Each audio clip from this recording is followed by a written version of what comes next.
আসসালামু আলাইকুম, welcome back to Mehedi's mom kitchen. কেমন আছেন সবাই? আশা করি ভালো আছেন। আল্লাহর অশেষ রহমতে আমিও ভালো আছি। বন্ধুরা, ফিরে এলাম নতুন আরও একটি রেসিপি নিয়ে। আজ আপনাদের রান্না করে দেখাবো মসুর ডালের ভুনা চচ্চড়ি। আশা করি রেসিপিটা আপনাদের ভালো লাগবে। তো বন্ধুরা, স্কিপ না করে সম্পূর্ণ ভিডিও জুড়ে সাথে থাকার অনুরোধ রইল। ভুনার জন্য এখানে 1 কাপ মসুর ডাল 20 মিনিট আগে খুব ভালোভাবে ধুয়ে পানিতে ভিজিয়ে রেখেছিলাম। দেখুন ডালটা অনেকটাই ফুলে উঠেছে। এখন ডালটা পানি ছেঁকে নেব। রান্নার জন্য চুলে একটি প্যান বসিয়ে নিয়েছি। দিয়ে দিলাম 1/3 কাপ সয়াবিন তেল, 1/4 কাপ পেঁয়াজ কুচি, পরিমাণ মতো লবণ। এখন পেঁয়াজ কুচিগুলো নেড়েচেড়ে ভেজে নেব। বন্ধুরা, ভিডিওর এই পর্যায়ে আপনাদের কাছে ছোট্ট একটি রিকোয়েস্ট রইল, যারা এখনও পর্যন্ত আমার ভিডিওটি দেখছেন একটি লাইক দিতে ভুলে গিয়েছেন, প্লিজ একটি লাইক দিয়ে ভিডিওটি কন্টিনিউ করবেন। আর যে সকল বন্ধুরা আমার চ্যানেলে নতুন ভিজিট করেছেন, রেসিপিটি ভালো লেগে থাকলে প্লিজ চ্যানেলটিতে সাবস্ক্রাইব করে পাশে থাকা অপশনে ক্লিক করে দিতে পারেন। এতে করে আমি যখন কোনো নতুন রেসিপি আপলোড করবো সবার আগে আপনার কাছে পৌঁছে যাবে। এই কাজটি যারা অলরেডি করে নিয়েছেন আপনাদেরকে জানাই অসংখ্য ধন্যবাদ। এই পর্যায়ে এর সাথে অ্যাড করে দিচ্ছি 3টি তেজপাতা, 2 টুকরো দারচিনি, 2টি এলাচ। এখন পেঁয়াজের সাথে নেড়েচেড়ে ভেজে নেব, এতে করে খুব সুন্দর ফ্লেভার আসবে।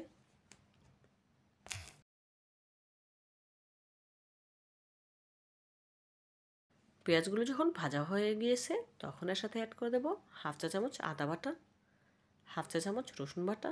এখন আদা রসুনের বাটা পেঁয়াজের সাথে নেড়েচেড়ে ভেজে নেব, এতে করে আদা রসুনের কাঁচা গন্ধটা চলে যাবে। এই পর্যায়ে আদা রসুন ভাজা হয়ে গিয়েছে। এখন এর সাথে অ্যাড করে দেব আগে থেকে পানি ঝরিয়ে রাখা মসুর ডালগুলো। এখন নেড়েচেড়ে ভেজে নেব 2 থেকে 3 মিনিট। মসুর ডাল ভুনা করার ক্ষেত্রে অবশ্যই ডালটা এইভাবে ভেজে নেবেন, এতে করে খেতে অনেক বেশি মজাদার হবে। মসুর ডালের ভুনা তো অনেকে অনেকভাবে খেয়েছেন। এভাবে রান্না করে কে কে খেয়েছেন প্লিজ কমেন্ট করে আমাকে জানাবেন। দেখুন 3 মিনিট ভেজে নেওয়ার পর ডালের কালারটা কিন্তু অনেকটাই চেঞ্জ হয়ে এসেছে, দেখে বুঝতে পারছেন। এই পর্যায়ে ডালটা আমার ভাজা হয়ে গিয়েছে। এখন এর সাথে অ্যাড করে দেব কিছু শুকনো মশলা, 1/2 চা চামচ লাল মরিচের গুঁড়া, 1/2 চা চামচ হলুদ গুঁড়া, 1/2 চা চামচ জিরা গুঁড়া, একটি বড় সাইজের টমেটো পেস্ট। এখন ডালের সাথে নেড়েচেড়ে ভালোভাবে কষিয়ে নিচ্ছি। 1 থেকে 1.5 মিনিট খুব ভালোভাবে নেড়েচেড়ে কষিয়ে নেব।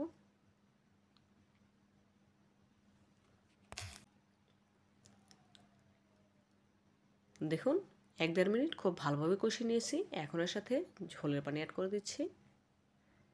দিয়ে দিলাম 1.5 কাপ পরিমাণ পানি। এখানে আমি নর্মাল পানি অ্যাড করেছি, চাইলে আপনারা ফুটানো পানি অ্যাড করতে পারেন, কোনো অসুবিধা নেই। দিয়ে দেবো 3-4টি কাঁচামরিচ।